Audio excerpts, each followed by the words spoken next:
And a big welcome to everyone. Such a great turnout this afternoon.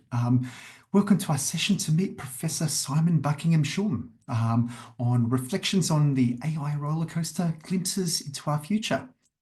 So I'm John Vulich. This year I've been coordinating the Graduate Certificate in Learning Design and related microcredentials at UTS. And I'd like to acknowledge the traditional custodians of the various lands from which all of our attendees this afternoon are joining us today, and to pay respects to the elders past and present. If you know the Indigenous lands that you're on, feel free to share them in the chat. And also feel free to share what role you have, whether you're a student, whether you're a manager of education, whether you're a data analytics expert. We're really interested in the types of people that we have here during our session. I'm coming from the inner west in Sydney, in Wangal country. With us this afternoon, we have Dr. Lisa Angelique Lim.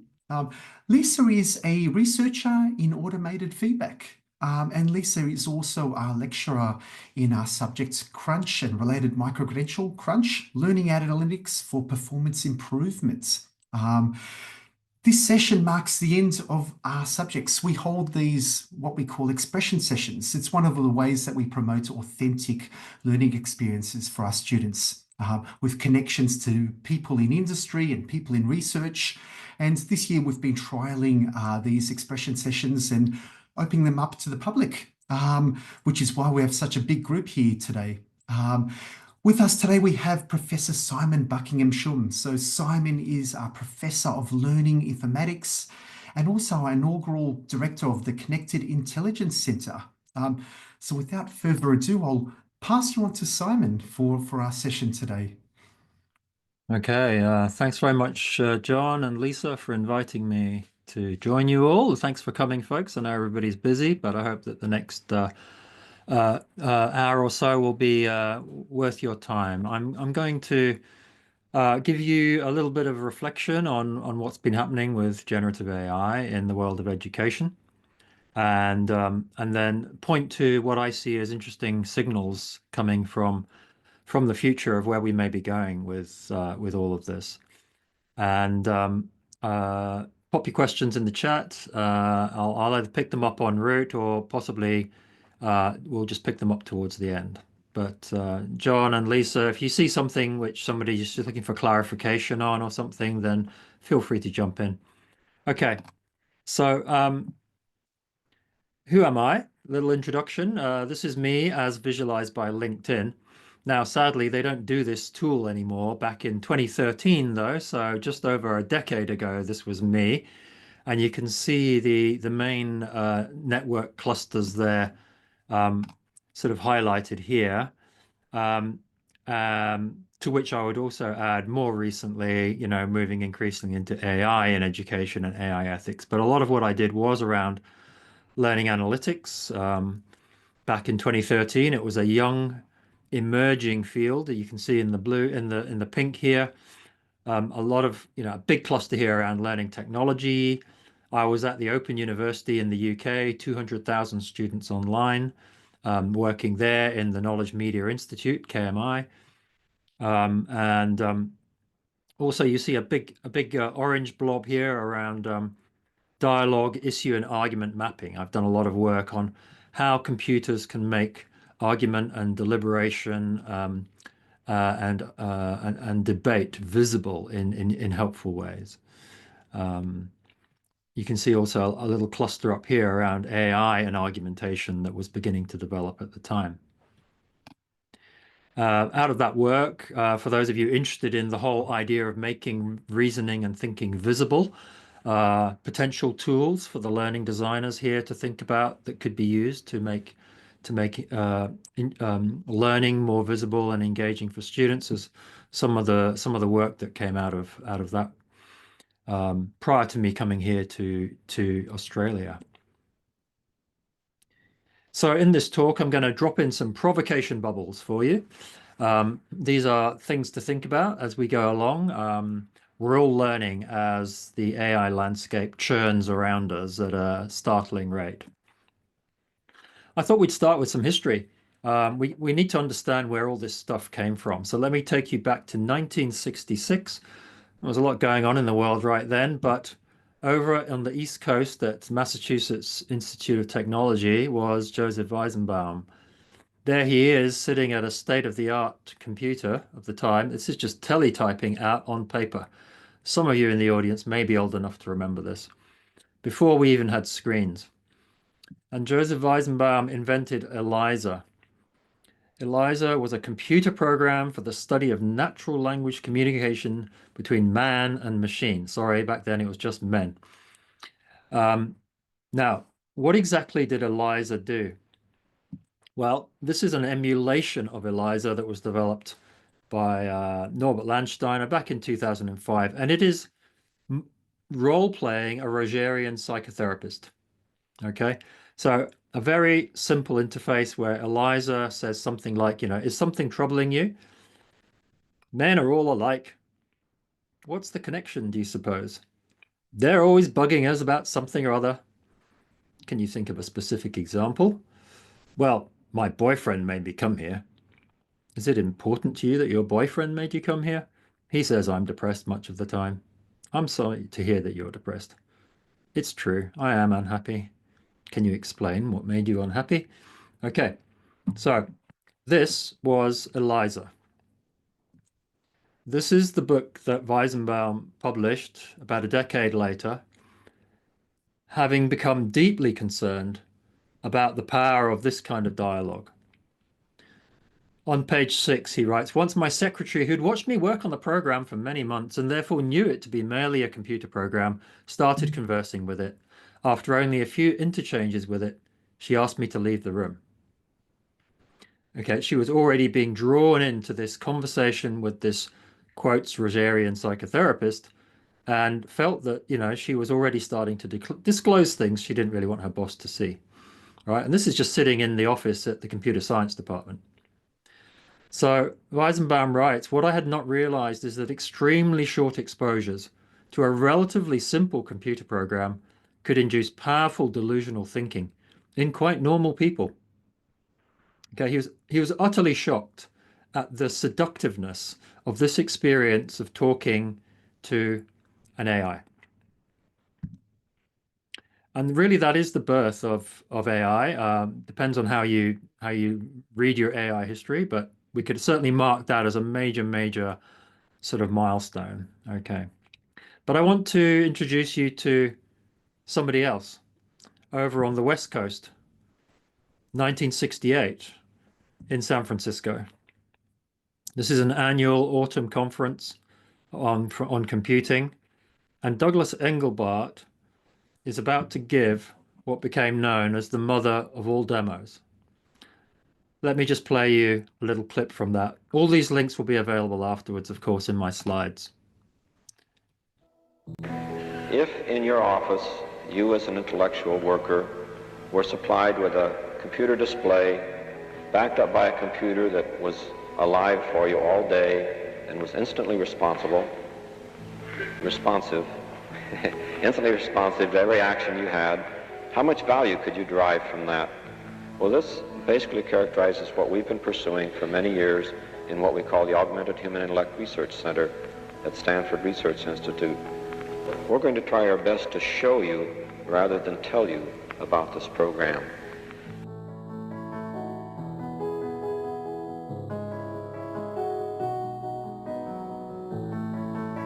Okay, there's Don Andrews' hand in Menlo Park. And in a second we'll see the screen that he's working and the way the tracking spot moves in conjunction with movements of that mouse. I don't know why we call it a mouse. Sometimes I apologize. It started that way and we never did change it. This characterizes the way I could sit here and look at a completely blank piece of paper. That's the way I start many projects. So with my system, that's a good start. I'll sit here and say, I'd like to load that in. So I'm putting in an entity called a statement, and that's full of other entities called words. And if I make some mistakes, I can back up a little bit. So I have a statement. Okay, I'm going to pause it there. Did you just see what he did? He typed some words and then he deleted them. Wow. I mean, stunning. a computer can capture your thinking, and then if you change your mind, the display can update fast enough to keep reflecting back to you your current state of thinking. Absolutely stunning. No one had ever seen that before. Okay, it's hard to imagine now, as well as this strange device called a mouse, right? Now, if you watch the rest of that, you'll see him do some other amazing things like copy and paste, like clicking on a word and it takes you to another screen, hyperlinks, like collaborative editing of a document with someone who's remote and you can see their face on the screen at the same time. Completely stunning stuff, right? The guy invented hypertext, video conferencing, collaborative editing, not to mention the mouse, graphical displays, the whole thing. What I'm talking about then is Douglas Engelbart and his work on augmenting man's intellect. Sorry, still only men. Okay. So what we're talking about is IA now. We're not trying to automate cognition the way that Weizenbaum had this virtual AI interlocutor. We're talking about intelligence augmentation. So we take AI and IA together, and that gives us the current paradigm that's now revolutionizing the world. November 22, in case that's not burned on your memory by now, ChatGPT. The Eliza effect, of course, is alive and kicking. People are utterly seduced by the fact that a chat interface has been overlaid onto these large language models. And everywhere, educators are scrambling because suddenly the weakness of our assessments has been exposed in a way we never had before. Because suddenly AI can emulate the production of the artifacts, the documents, the reports, the presentations, the reflections that until now were reasonable proxies for student thinking and effort and ability. So suddenly we can no longer depend on the artifacts as a proxy for learning. Today, where have we got to? Well, as many of you will know, GPT can now pass the US Uniform Bar exam. It can pass medical exams. It can pass many high-stakes professional exams. We never imagined that would be possible anytime soon. If I do a search on the literature, we now see emerging increasing numbers of decent peer-reviewed research into the effects of ChatGPT in education. And you can see that, this is Perplexity, is giving me, a sort of balanced, well, there's both positive and negative educational impacts. And it starts listing out the positives and the negatives. Of course, oh, this is now doing my reading for me.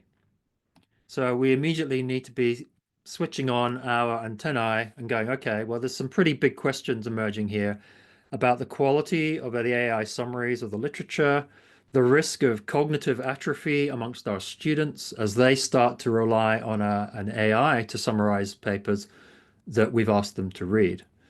And even more so when we move into, HDR, PhD training, etc. So some big questions here around whether we're suddenly going to, our students are going to lose the ability to read between the lines of a paper, for example. What is the author not talking about? Not just what they are talking about.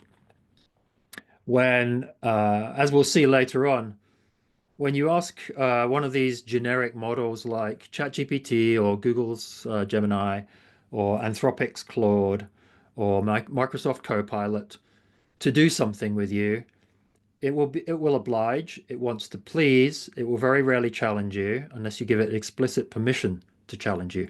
It's sycophantic. And the sycophancy of large language models is becoming a recognized problem because they've been trained to please, never to challenge, which is hardly a good recipe for learning. So these are the sorts of alerts that we now need to be developing, not only in ourselves as educators, as learning designers, but amongst our students, of course. Okay, generative AI now is multimodal and mobile. Okay, so if we just hop into this demo here. You can see what we can now do with GPT-4 Omni. Is the king in residence at the moment? Yes, it looks like the king is in residence right now. The royal standard flag is flying above Buckingham Palace, which is the signal that the monarch is present. How exciting to be there while the king is home. Try and tell me exactly what they're doing right now, please. Right now the ducks are gently gliding across the water. They're moving in a fairly relaxed manner, not in a hurry. Okay, pretty impressive. Live interpretation of video scenes from your camera when you give it permission. Equally, if you give it permission to see your desktop, you can show it pictures, diagrams, graphs, charts, and it will interpret as you would expect. And of course, we are now into mobile. These language models are becoming increasingly portable, efficient on small devices. It's in every student's pocket before we know it. Generative AI is also not just about chatbots.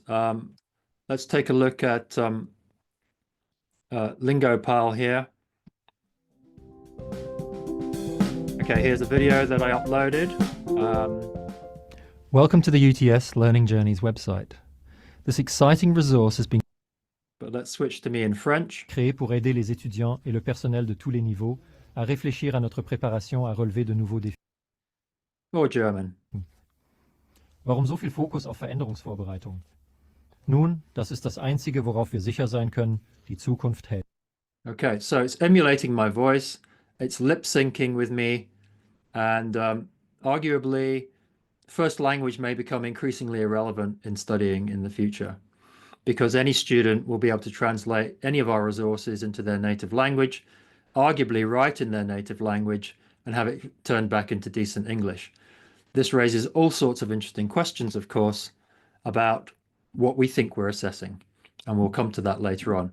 How much are we assessing students' ability to read and write in English? And how much are we assessing the thinking and the ideation behind that? Every university, well, not every university, but many are now building their own AI capability. This should just become part of our learning technologies ecosystem, right? We should not be having to send students out to random Silicon Valley companies who make zero guarantees about the data that they're receiving, the way they're going to train their models. The university has no sight whatsoever of what's happening on this platform where apparently important learning is going on. Okay, so at UTS, like at many other institutions, we're providing, in this case, Microsoft Copilot for the web. That's Microsoft integrated Bing and ChatGPT-4. If you use Edge in this case, then you can use it for generating images as well. I won't go and demonstrate Copilot, but you can see I've signed into Copilot using my UTS account. That means the data is protected, and I can ask it, a pretty challenging question. I want you to summarize in a table the key differences between ChatGPT and an academically researched pedagogical agent, and off it goes, extracting the key dimensions for comparison and giving me a two-column table showing me how the two kinds of bots compare. That is an intellectually demanding task that could take a student a day to produce, at least, and here it is in 10 seconds, right? So what are we assessing these days when this kind of thing is commodity machine intelligence? Okay, secondly, we're producing custom UTS chatbots that can run in a secure enterprise AI environment and which are prompted with prompts specific to UTS learning contexts or grounded in UTS confidential materials, whether it's staff materials or our learning resources, which aren't open source. Okay, some examples of this would be this one. This is a pilot bot for supporting the Accounting for Decision Makers course, master's level program, online only. This chatbot answers questions about everything in the Canvas module for this subject. Okay, so I'm struggling with CVP. Please, can you explain this in really simple language? Yes, cost, volume, profit, and off we go. Okay, the key thing is that each response is grounded in one or more citations. And when I click the citation, I find out where that came from, in this case, which is the Canvas page it came from. And so it's only answering questions based on the curated resources we have chosen it to respond to. A second, so that's one kind of chatbot, right? Chatbots that give you the right answers to questions that have correct answers. But you're not wasting time waiting for hours and hours before somebody may reply to you 24/7. You've got your answer. If you're studying part-time, juggling your studies with your busy life and care responsibilities and your job and all the rest of it, getting an answer like that is worth a lot than sitting around waiting for someone to get you the answer. Now, you could say, well, they should be able to go off and find the answer in Canvas, but of course, I can upload any documents here. They could be complex ones, and I can get responses quickly. Again, we've got a pedagogical educator decision as to whether we want to provide a bot like this, or whether we just want to leave the students to get on and read the stuff, because as far as we're concerned, this is part of their learning, and we want them to wrestle with the challenge of working with the material. But at other times, perhaps when they're revising, this is going to be super useful. So just because we can do it doesn't mean we should. These are pedagogical decisions to be made depending on the context, the kinds of students, the level they're at, and exactly what it is you want them to learn to do at this point. This is a different kind of bot. This is the Qreframer bot that I've written, the Qreframer. And the job of the Qreframer bot is not to answer your questions, but to get you thinking about your implicit assumptions behind your questions. So here's just an example. What kinds of technologies can we use to track asylum seekers when they're living in Australia? Okay. Well, this is making a few assumptions. That it's appropriate or necessary to track them, that there are specific technologies to do that, and that using them would actually be legal and ethical. Okay, so the bot confronts you with 3 implicit assumptions behind your question and asks, would you like to explore one of those further? So the student types, yeah, number 2. Okay, number 2 is about that there are specific technologies, and now we drill down into some more precise questions around the specific technologies. And again, I could now type 2C or 2A and drill down further. Okay, so that you can see how this could be used to refine the questions, to help me realize that my opening question isn't necessarily a great one, and to help me dig deeper into this. But I've still got to go off and do lots of work myself as well. Okay, and I actually click on 2A, and then I ask for an example actually of 2A, and it will give me examples as well. But if you want to, you can just change the prompt, and you can stop students from asking for examples if you want to. As you'll see later on, actually, I have a link. The prompt is open source. I've released it under a Creative Commons license. So that prompt can be pasted into any chatbot, and you can customize it to your own context as well, the kinds of students you're dealing with, or the discipline. We're also experimenting with custom chatbots for learning design and for educators. So here's an example of 26 course intended learning outcomes from a typical course at UTS. This is the Bachelor of Sport and Exercise Management. And if you go to the handbook, these are the 26 course intended learning outcomes. But we are in the process of migrating to a different platform for all of our handbook entries. And we really just wanted half a dozen or so silos consistently for all the students, including an Indigenous silo, right, which is a requirement here at the university. And we're also looking to re-express our descriptions of the courses and the subjects in more consistent user-friendly language. So this is a prime task for our language model, which is a master of language. So we weren't looking to change these, but we were looking to redraft them. Okay, so we built the silo bot, and we built several others in the family, and there's a link here. You can read more about them, but here it is. It says, hi, I'm the silo bot. I will help you rework your silos if you paste them in here. So you paste in your 26 silos, and then it does a mapping, and you can see here the 6 silos in bold that it synthesized, and underneath are the original silos, so that you can see how it did the mapping. But it's just done the grunt work of doing the rephrasing and synthesis into 6 silos, including one about the indigenous silo here. Now, these were then reviewed by humans, of course. We didn't just publish these without review, but it saved a huge amount of time, and we had a very good response from the academics around this. Okay, that's something that's going on within the UTS enterprise space. I also want to signal a phenomenon we're seeing. We're really back to the Eliza effect again. Some of you may have come across Replica. This is a signal of where we're going with these chatbots. Now you can design your own avatar, and if you go to replica.com, you'll see endorsement after endorsement, of course, marketing from people who have basically formed long-term, very meaningful relationships with these avatars and agents. Okay. And the question, well, we may find that unsettling. We may find it sad that these people have no one else to talk to, or this may just be the brave new world we're in. We do have a loneliness epidemic on. So, for example, 1,000 students in the US were interviewed about their use of Replica. They talked about the bot using various kinds of metaphors. 3% reporting it halted suicidal ideation. Okay.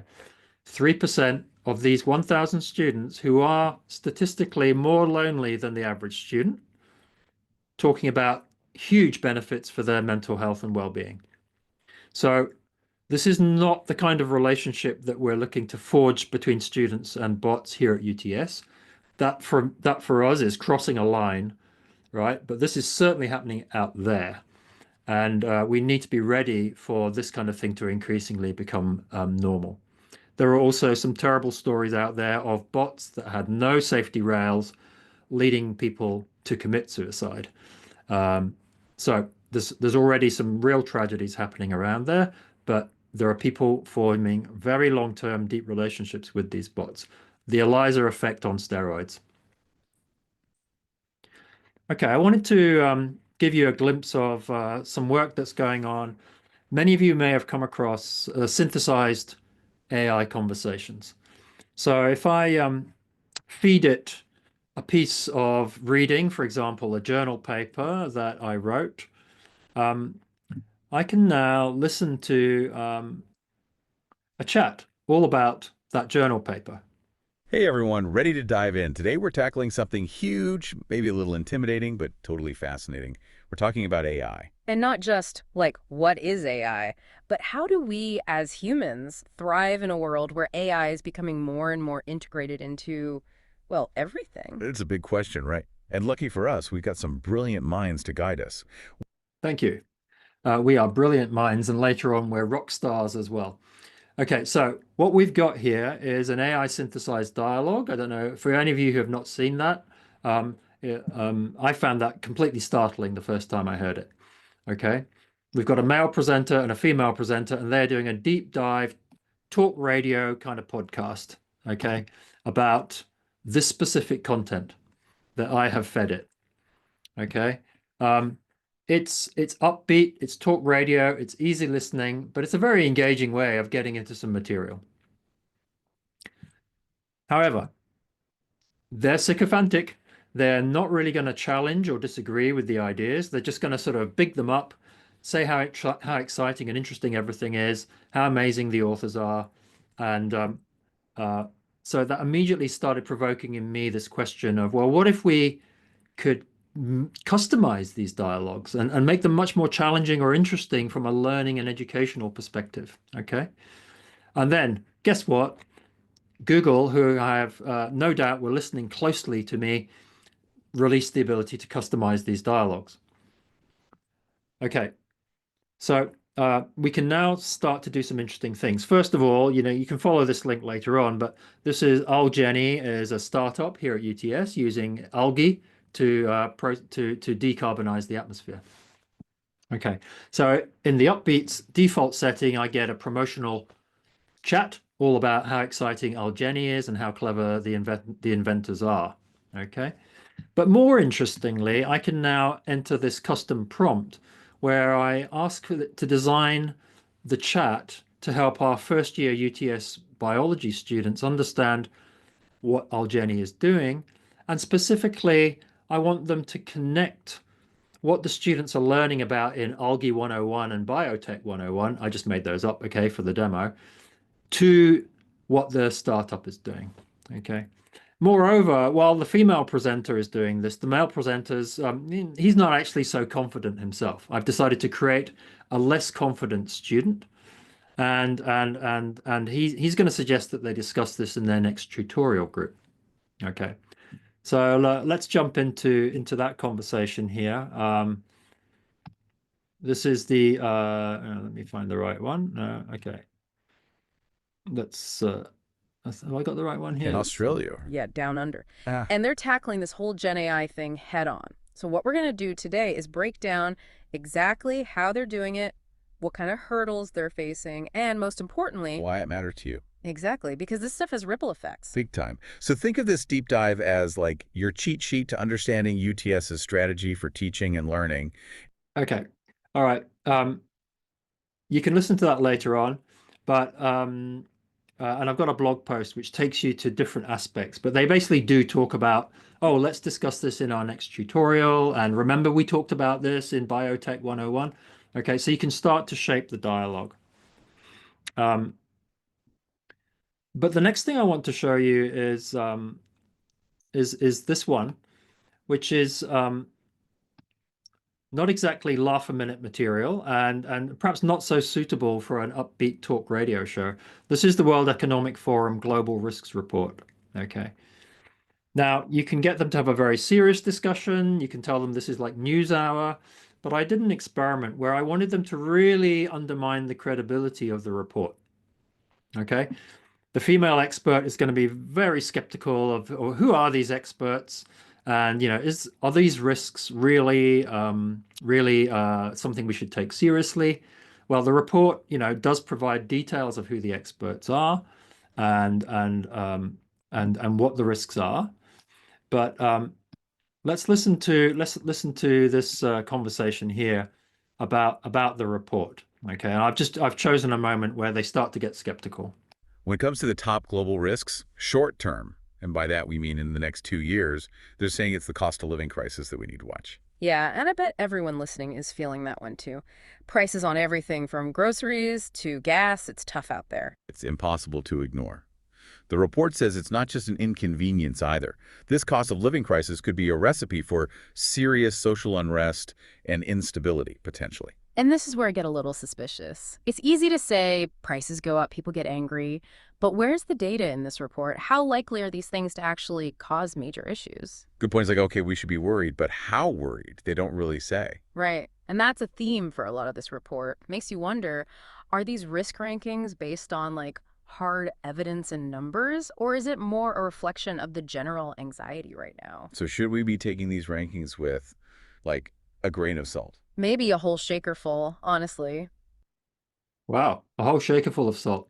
Okay, so the first time I listened to this, I actually found it profoundly unsettling, because what we've actually got here is not only an interesting learning tool, you know, you could design a conversation and get students to critique the critique, right? We've also got a disinformation engine here. Anyone can put out a podcast which sounds like a deep dive investigation, casting doubt on robust, you know, scientific evidence. You know, COVID, that's not really airborne, is it? You know, we know these masks have no value whatsoever, etc., etc., etc. Climate change, well, you know, that's just a point of view, right? Seems to me like it's getting cooler every day. All right, so definitely a dual-edged technology here.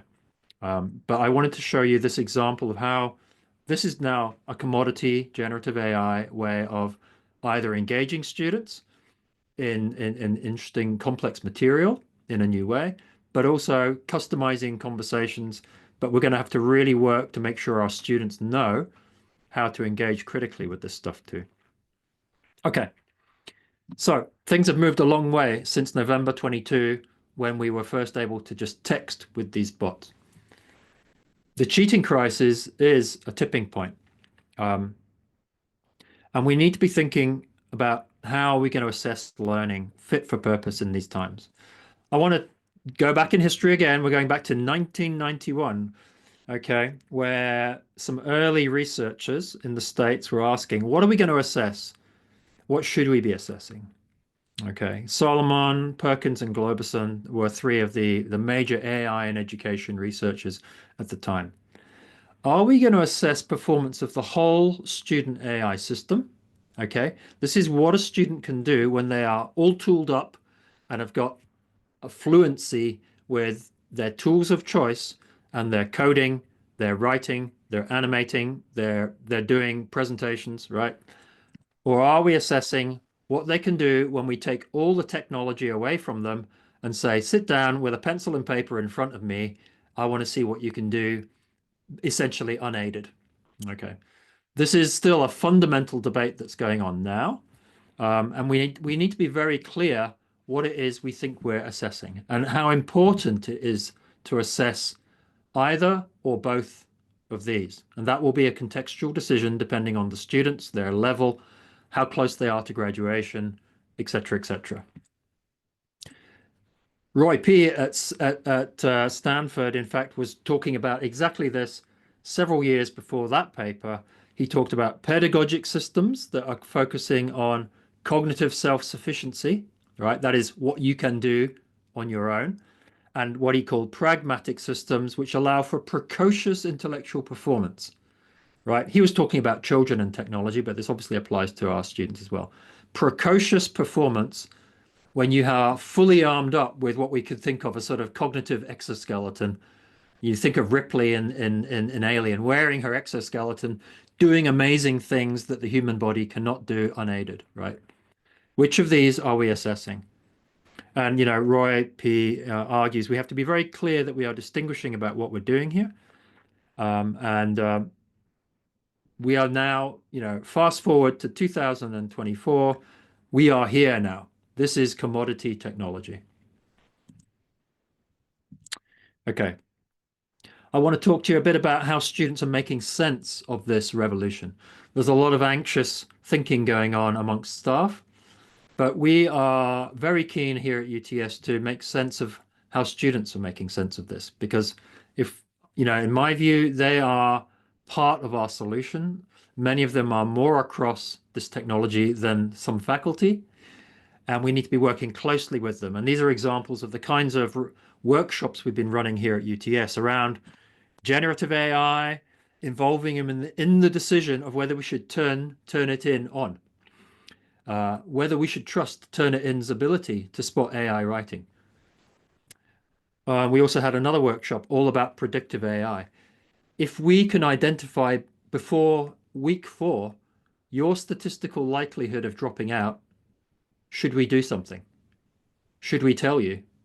How should we tell you? Would you listen? Would you consider that creepy? Or would you consider that to be absolutely what you'd expect a University of Technology to be doing to maximize your chances of success, right? These are the ethical issues that we need to be engaging with our students on. And I've just put a link at the bottom there to work that we also did using deliberative democracy as a methodology for the participatory design of our ethics, our AI ethics principles, which then fed into what is now our AI ethics policy. And you can look that up if you're interested in how we did that under lockdown as it happened, and completely online through online workshops with students and staff. We also have this project, AIinHE.org, where we have just interviewed just under 80 students and over 8,000 in a survey. And we're starting to learn what proportion of students trust AI. What do they think about AI and academic integrity? A headline that you could predict the media would pick up on. 40% said that they had used AI in some way at some point, even when they weren't supposed to. However, they're also not getting the kind of guidance that they feel they need from universities. So there's definitely work to do here in this space. And you can see some of the emotional feelings that AI is stirring up amongst our students. Many of them are wrestling in good faith, trying to figure out what counts as cheating. Can I do it this way? Can I not? Okay. So again, you can go to AIinHE.org to see more about that, and we'll be certainly publishing more of our findings on that in due course. I just wanted to make you aware that A, we have to be listening to our students, and B, I think they're part of the co-design solution. So my provocation for you to think about is that, I think GenAI can be used poorly to undermine learning or effectively to deepen learning. I think it's a net positive disruption. It's causing chaos at the moment, but it's leading to a lot of productive reflection, and it's improving assessments overall. As universities in Australia, for example, respond to TEQSA, which is the qualification standards agency for tertiary education, who have challenged every university to develop a strategy to review their assessments in the age of AI. Okay, now everyone is talking about the need for students to engage critically with AI, but we have to equip them to do so. And so one thing that I want to, suggest to you is that, productivity power tools for pros are not the same as learning tools for beginners, okay? We don't give power tools to babies, is my one-liner here, okay? They're not safe if they don't know how to use them well, and they don't know how to use them well for learning. So we need this developmental approach where we are careful about how much we encourage them to use GenAI and how early they use them, because they do not understand the foundational concepts of what they're doing. They are not in a position to spot bullshit when it starts coming back at them, right? If they are able to fly under the radar and get AI to do work for them, because our assessment practices are not calling them to account, at some point they're going to come a cropper, right? And so it's our responsibility as educators to equip them to learn how to use these tools effectively for learning, not just to quickly get the fastest answer possible, not just to produce the same artifact they could have produced after 3 hours work in 3 minutes. That's what a productivity tool does. Same quality outcome with less effort. That is not a recipe for learning all the time. At the same time, our students must graduate knowing how to fly these tools absolutely to the limit, and then add their own creative, ethical, imaginative thinking on top of that. Okay, so we call our professionals to account for the artifacts they produce. We don't really care how much AI they produce, as long as they understand their work and can defend it. So I think that this is where we are going. This is not UTS policy. This is my personal sense of where we are going, is that we will obsess far less over what % of the material was produced by a human versus an AI, because it will have been co-produced. What counts is the ability to present that work, defend it, extend it, think on your feet when challenged. It's the ideas and the arguments and the issues which they must master, and increasingly not the production of the polished artifact itself. But that will take time for assessment criteria to change. Okay, in the final few minutes, I just want to reframe this and talk about the polycrisis. The polycrisis is that intersecting set of systems out there that we are increasingly seeing interacting with each other and feeling dysfunctional. It's the stuff you see every time you scroll through your news, okay? It feels like democracy is unraveling. We have a climate crisis on. We're going to have migration crises with climate crises. We have, the health system seems to be collapsing, right? Depending on how dystopic you get about this, it all feels quite scary, right?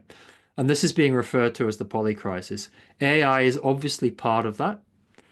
But I'm wondering, is AI in education part of the response to that as well? Okay. So just as a reminder, things are getting pretty serious out there, right? We have transgressed 6 of the Earth's 9 planetary boundaries. I believe we may even have gone into the 7th now. This is the Stockholm Resilience Center. There is a clock ticking out there, and we need to be talking about this, and we need to be thinking about it. And AI is both part of the problem and part of the solution. AI has obviously got a huge environmental footprint. And is contributing, but I'm hoping that it can also be part of the solution. Just in case you're wondering, these are the sort of projections of the kinds of risks that we're facing as we look out a couple of years and as we look out 10 years. Okay, it's not a happy story, This is dominating our young people's minds as well. We know it up here, kind of, but it hasn't really sunk down into our hearts yet. It certainly hasn't sunk into policy hearts, right? So this is the context in which AI is now emerging. It's one of those drivers. You look at the 24 risk report, it draws this kind of polycrisis interacting systems kind of diagram. And here we see misinformation and disinformation, the adverse outcomes of AI, and how that drives societal polarization, human rights, and so forth. Okay. Okay, now what does that mean for the way we think about AI in education? Okay. Well, maybe it can help our capacity to handle misinformation and disinformation. Maybe it can help us challenge the assumptions that are getting us into this mess. I've already shown you Qreframer, so I won't go through that one again. Maybe it can augment our capacity to engage with overwhelming complexity.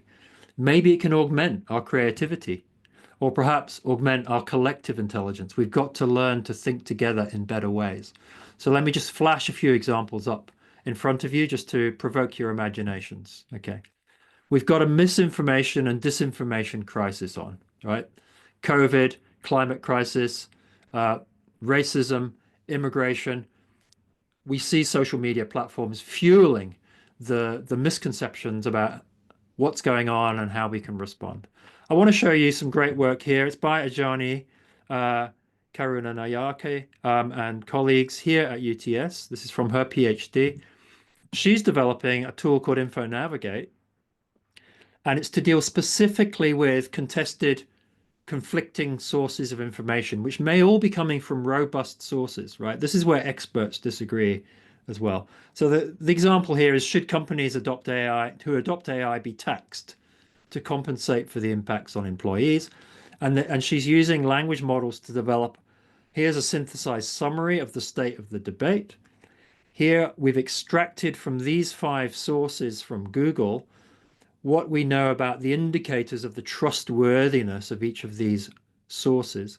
And here we're color coding in red, gray, or green a judgment about, broadly, is this source favoring, against, or neutral with respect to the question.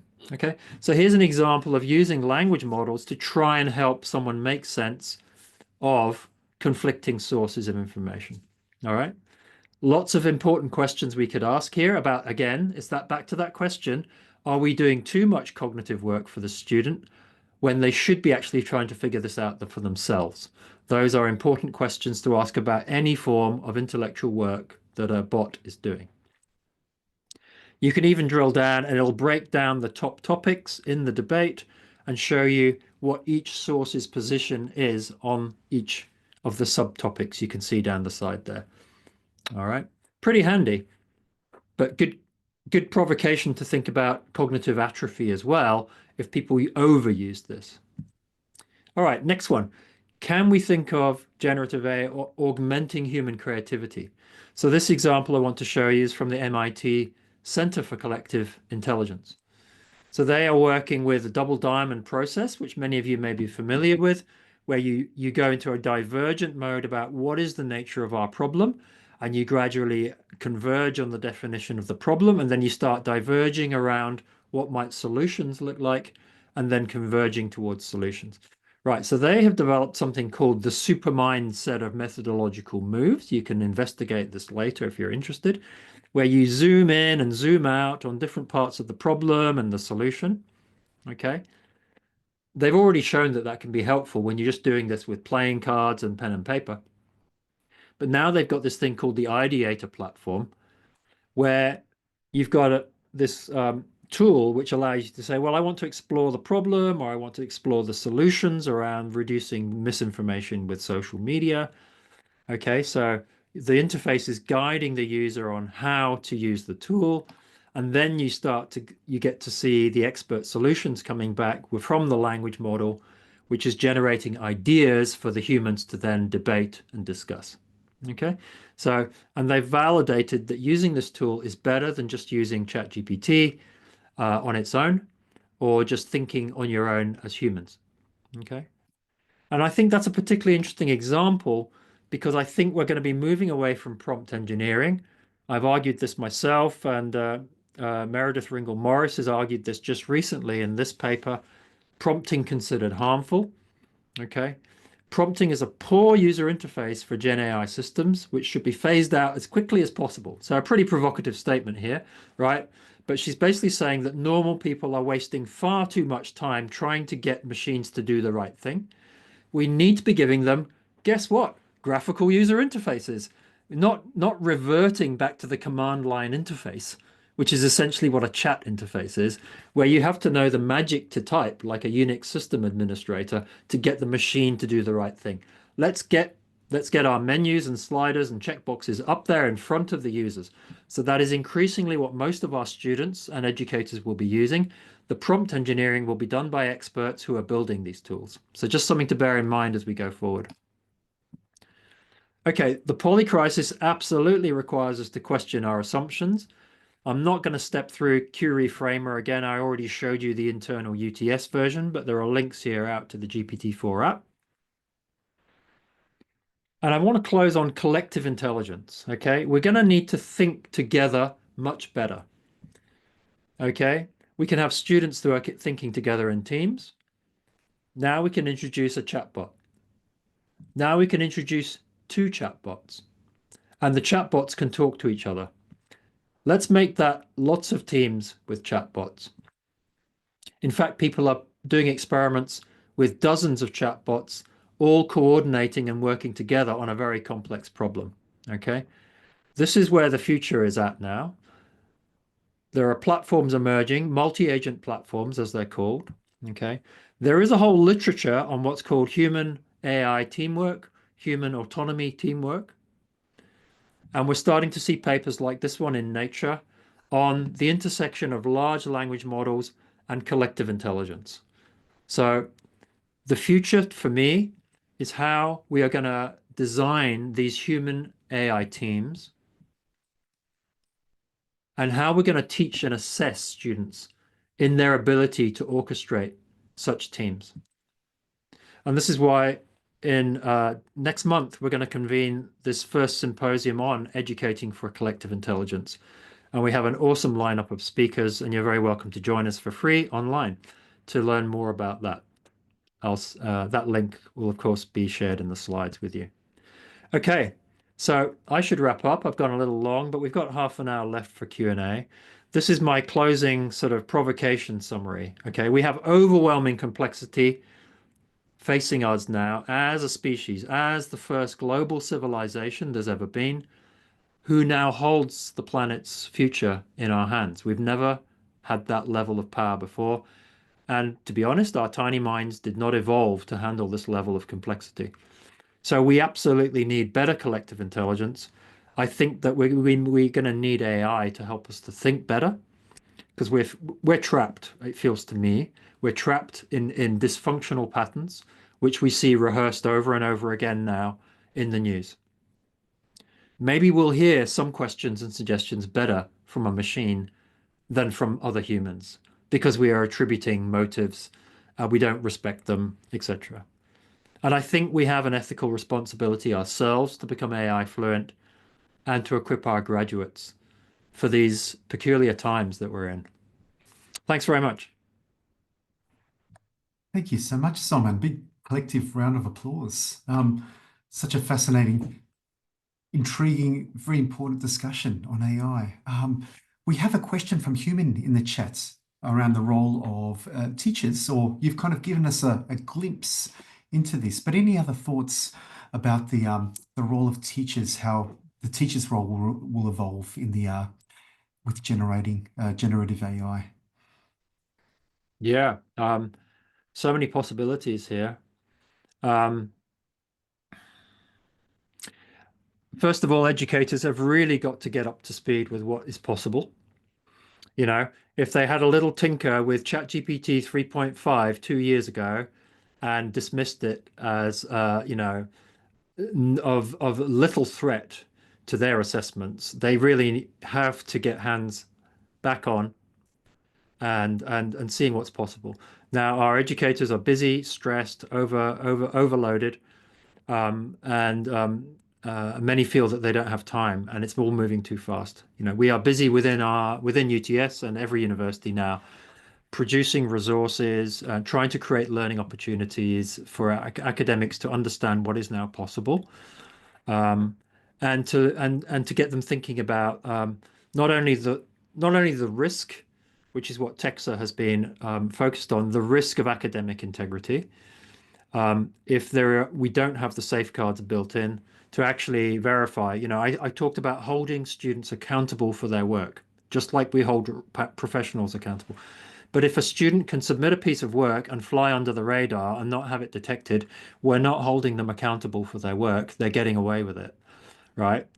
And that's why I personally think that we have to start talking to our students more. That's what students are actually paying for, to actually engage with experts about their learning and to have conversations. And we obviously have some big challenges within the massified higher ed system now. If you're running a small boutique course with only 20, 30, 40 students, you can talk to them all, you know them all, you can have those conversations. If you're doing studio-based learning and the creative industries, the students are used to presenting their work in progress and getting feedback, and everybody gets to listen in and learns from that. If you're teaching 1,500 students on introductory to X, we've got some challenges. But that's where rethinking how we use our assessment resources and time is critical, in order to make time to have those 5 or 10-minute conversations where we can checkpoint in with students and verify very quickly if they really don't understand the work they've submitted, which is allegedly their own. These are systemic and transformative changes in the way we think about assessment in our degree programs. But this is the work that's now underway here at UTS and at many other universities. And we have actually published our strategy for TEQSA for reviewing assessment publicly. I can dig out the link to that. And somebody can drop it in if they can dig it out. It's on the LX blog. But that's not going to happen overnight either.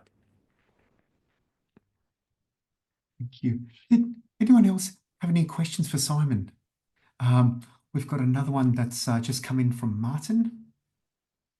What are your thoughts on Professor Pratchett's generativism as the emerging pedagogy, utilizing the community of inquiry framework where the teaching presence becomes a combined becomes now, I assume that means, a combined human intelligence and AI teaching presence. Okay, well, that makes sense to me. I haven't actually read Pratchett's work, but based on my knowledge of community inquiry, teacher presence, yes, it's going to be a hybrid teaching presence.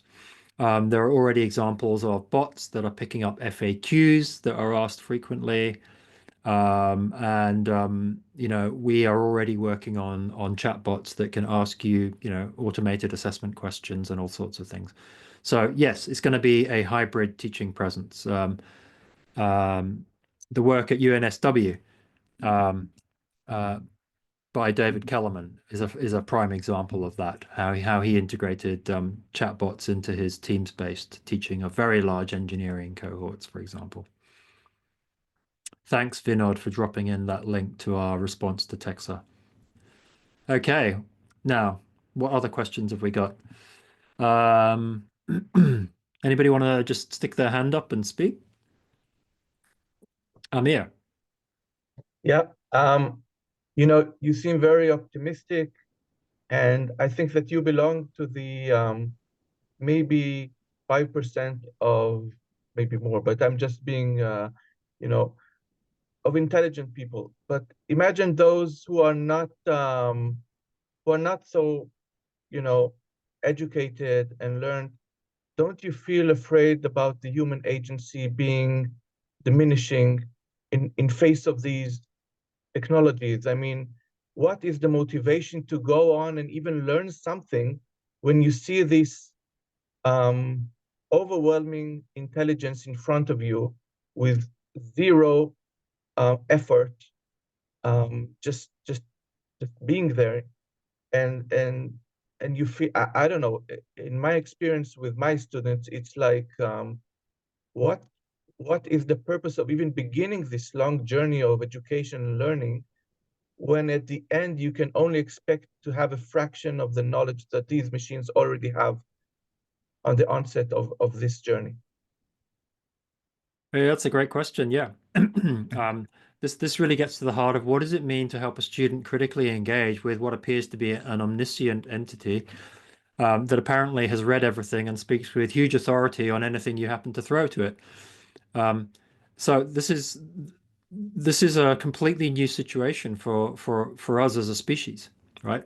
I mean, I often think of it as alien intelligence because it's kind of like human intelligence, but it's different from us, and we're still kind of doing the brain surgery on it, trying to figure out how the hell it's doing these things, right? So this is forcing us, like AI has always done, it forces us to ask some pretty deep questions about what is still worth learning as humans, and what do we still bring that machines can't, right? What do we still want people to be able to do, and to what extent can we trust a machine to give us decent answers? And these are great. These are great questions, right? I mean, if as an educator you're scratching your head and going, "Why am I still teaching engineers to do this?" Well, that's a good question to ask. But ultimately, you know, AI is not a legal entity. Professionals are still accountable for what happens. If a bridge collapses, you can't blame the AI. If you invest in something, your shareholders' savings, and blame the AI for the collapse, that's not professional ethics. So you have to understand this stuff still, but as a professional, you will have an amazing set of power tools available to you. Our challenge as educators is how we use these tools to help people master that material faster, more efficiently, but still not be completely at the mercy of the machine. And what that looks like and what seems appropriate is going to vary by discipline and by professional context as well. This also had a interesting analogy with programmable calculators in the 80s. And Yes, indeed. Yeah. Although there's an interesting article out that, by Jason Lodge and Phil Dawson and others saying this is not just another calculator. So they've written a nice article. Maybe somebody can Google that while we're chatting, pointing out that this is not just like calculators. There are some important differences as well. Although there are obviously some analogies that can be drawn around the panic around calculators and classroom maths when we rewind the clock back to the 80s. Okay, anybody else want to stick their virtual hand up to speak? I'm having a look in the chat here as well. Andy Watts, go Andy. Hi. I was just wondering, you spoke about the need to help students as beginners on these tools, learn how to use them effectively and so on. Yeah. And I absolutely 100% agree with that. I'm just wondering, because we're at the kind of the very early stages of this at the moment, you know, universities don't now need to teach students how to use Microsoft Word because students have been using that their whole academic lives. Do you think that we'll get to a point where all of the work of learning about AI is done at school, and by the time students get to university, they're proficient in all of these tools and they can just be let loose to run with them in their courses? So right now, yeah, we've got a mix of literacy coming in. You know, the independent schools were, you know, proudly boasting about how their students were getting access to AI, whereas, you know, New South Wales state schools for a while could not on campus. New South Wales Education Department, though, has utterly excelled itself in the creation of the NSW EduChat platform now, which they have rolled out to 50 schools at least, piloting at the moment, and created an extremely safe environment for students to be experimenting with GPT around the New South Wales curriculum. So we are seeing some outstanding examples now coming through. So students will, yes, eventually be building that literacy, but you know, school practice is slow to change. That I'm not having a go at schools here. Universities are slow to change too. It is the ultimate irony that education has so much inertia. But yes, we obviously in years to come can expect students to be engaging more critically and with more skill.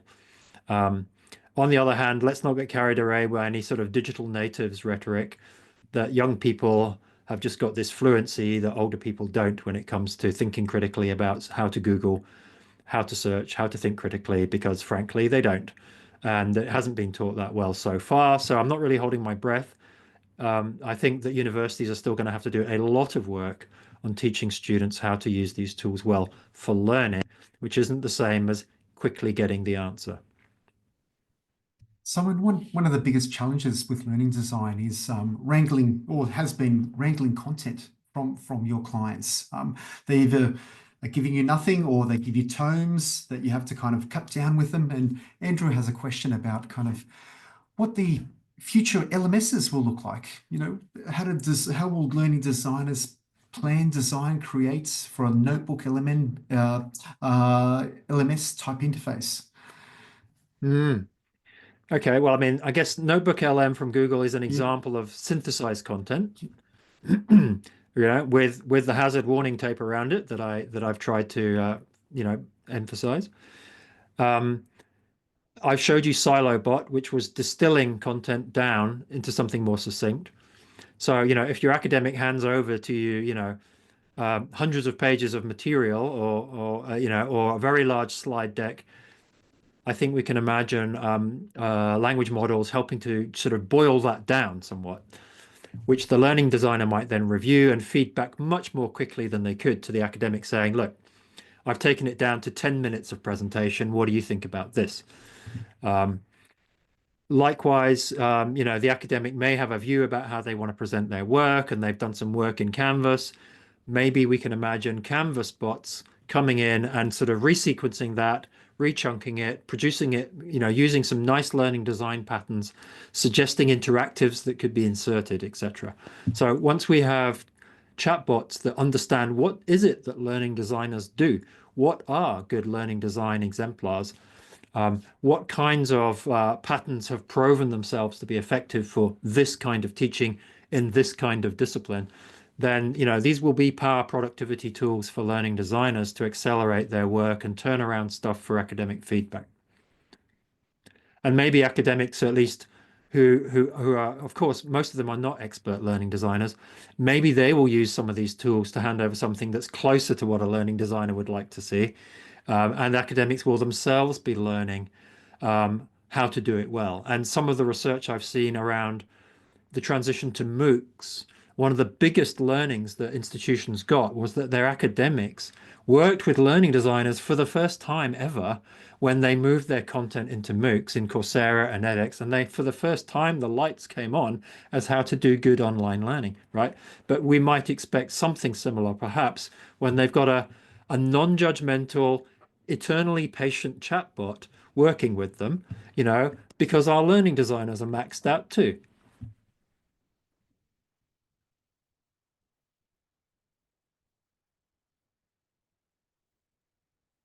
Any other thoughts? Let's see, we've got a question from John in the chat that says, Sam Altman says, AGI could be here anytime soon.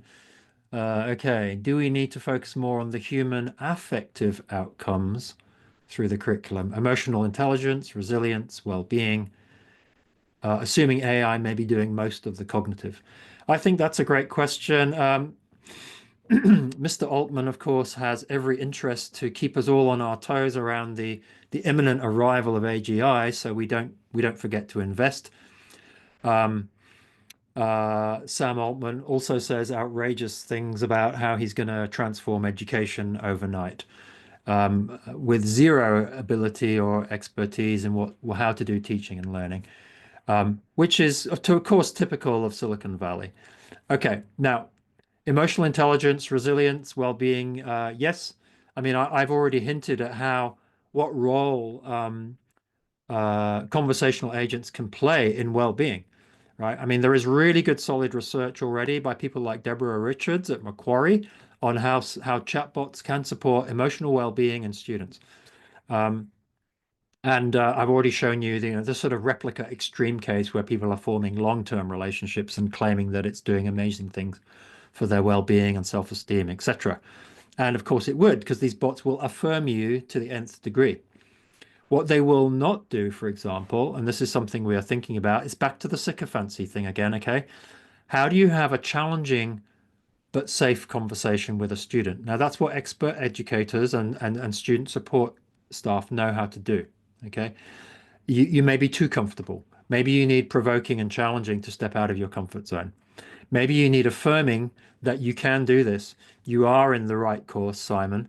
Don't drop out yet, but you're going to have to pull your finger out. Okay. Now, how does a chatbot have a conversation like that in an appropriate way that challenges and stretches me out of my comfort zone, and says, you know, you need to kick up the backside, Simon, right? Now, either the prompting and or I need to give the bot permission to do that.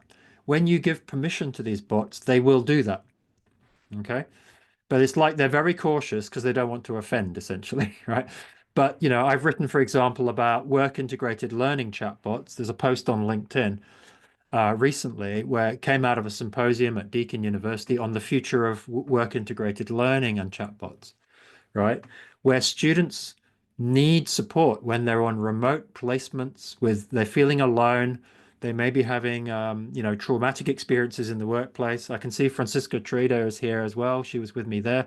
She is our resident work integrated learning expert here, right? What is the role of a chatbot that has been really thoroughly grounded in what a good learning conversation looks like to support a student at a hard time, right? That's not what you will get straight out of the box from any of these generic bots. So this is what we mean by pedagogically tuned bots that have been designed by experts as opposed to just running with whatever comes out from Silicon Valley. So yeah, I'm all for the resilience thing, the emotional intelligence thing, coming back to John's question, because when we look at the polycrisis, just to take us back to that depressing reality out there, right? We are going to need emotional intelligence and resilience in spades, in spades. And we haven't begun to think about the societal shocks that are going to hit us here in the global north and the west and the advanced countries. It's just beginning to bite with climate change. We're starting to see it. Of course, the global south and other developing nations have been experiencing this far more than we have. But you know, it's starting to sink in now that we're experiencing it ourselves. And we need to be equipping our graduates for that and equipping them to equip society for those societal changes that are coming. Hi, we have a question from Hyunmin.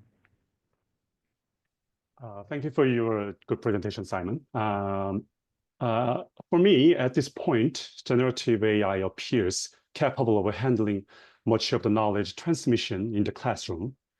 From the perspective of educator, I believe the key question now is how we can enhance students' motivation for learning. So in this context, do you think AI could also function as a pacemaker or mentor to improve students' learning motivation? Thank you. Tricky one, yeah. I mean, for the many complex reasons that we have in our university system now, and of course, where have our students come from? They've come from high schools, many of them, which have given them almost zero agency over what they learn and how they learn. They are drilled to be passive responders and to learn how to pass exams. So we have an education system both in our school system, except for those, you know, shining, courageous examples of schools that are doing things differently. So we are bringing in students who have been drilled on how to find the right answer and give it back quickly, right? And we are now having to deprogram that and say, you need to start thinking much more critically for yourself. You need to start self-regulating much better. Jason Lodge is talking about this transition out of the Australian school into university system. Yeah, we've got, and then of course our international students are coming from, you know, such diverse schooling systems themselves, but many of those are also basically creating the same kinds of dispositions. That's why I'm absolutely committed to the idea about are learning dispositions. And some of you may know that we've done a lot of work on learning dispositions with Ruth Crick, who used to be a professor here and continues to work on learning dispositions. And we've done a lot of work, and we use her platform called Learning Journeys to help make visible to students their orientation to learning, their mindsets for learning, their appetite for uncertainty and challenge, or their comfort with only knowing how to grapple with challenges when it's been very clear what the criteria for success are. This is what you do. You will then get a distinction if you can regurgitate that, right? This is why we are talking about assessment reform again, because assessments that AI can do very easily are typically poorly designed, and we need to be pushing and stretching our students much more. Now, if they're not willing to go there, then they're going to learn quite quickly that they're not going to succeed. There are lots of incentives, perverse incentives, you might say, within higher education to get our graduates through as well. So that's why the university sector has to ask itself some pretty honest questions about how we are assessing and what our standards are. And this is why TEQSA is on our case as well. Because ultimately, if we rupture the social contract between society and universities as to whether they can trust our graduates, we are in a very serious place. And that is the tipping point that AI has brought us to. That is why this is so serious now. That is why we have a global assessment integrity crisis. And this is why I think learning designers have such a critical role to play. Because you, I'm actually a learning designer, you are the ones who are the interface of pedagogical knowledge and assessment design with an academic. And you are the ones who can engage with academics and say, have you thought about the possibility that, a bot could just do this now? How could we introduce checkpoints where we are, holding our students to account, and so forth, so that they are learning, that they are going to have to learn, and that they can't fly under the radar anymore. But that is the seriousness of our dilemma now, our predicament.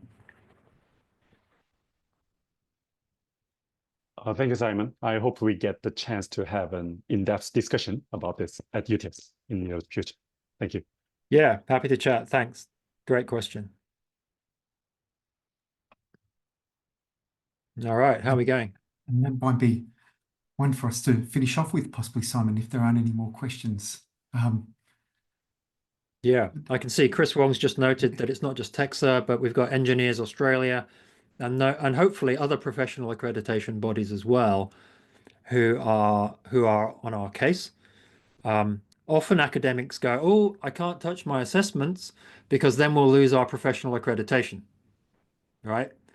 I hope that is increasingly a fig leaf that they can't hide behind, because our professional bodies are getting clued up now as to what AI can do, and they are, rightly concerned that we are not graduating students with certificates that say they know their engineering when it turns out their AI bot knows their engineering for them. Okay, perhaps we should make that our salutary point of ending. Brilliant. Simon, a big thank you and a big thank you for this amazing session. Thank you, Lisa Angelique, as well, for taking our students through Crunch, our learning analytics subjects with our students in the grad cert learning design. I've posted up a session that's happening in about 40 minutes. I've also wrangled in a CEO from How To. It's a training platform that uses AI. Feel free to jump into that session, anyone in this session. I've posted the Zoom link there. But a big thank you for this session, Simon, and thank you everyone for coming to our session today. Thank you. Thanks for joining, everybody. Great questions.